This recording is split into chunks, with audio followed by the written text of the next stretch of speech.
jā, nu taupīšana ir sasniegusi jaunu līmeni.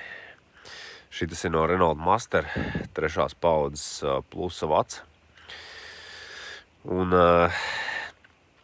vispār manā skatījumā diezgan stulba šī konstrukcija ar 3 vadu savienojumu vienā punktā.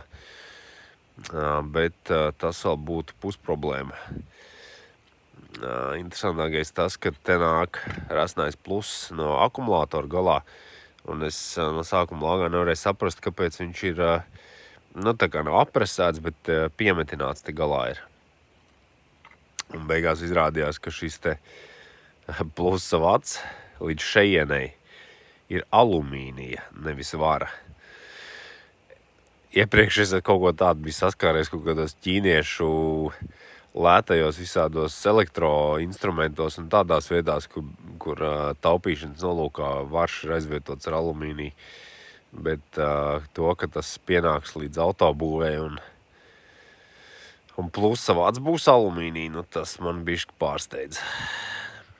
Tagad jādomā, kā šo mēslu uztaisīt no jauna, jo es domāju, ka te pat tīrot un notīrot nekas labs nebūs, ka te viss ir pārkarsis un sakarsis.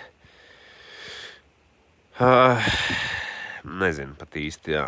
Es tikai uz tās starteru skrūvas varētu uzvilkt kādas 2 tās, 3 pat tās cilpiņas un katru šo vadu iespējams atsevišķi taisīt. Es pat nezinu vēl īsti, kā es to īsti dzīvē iztaisīšu.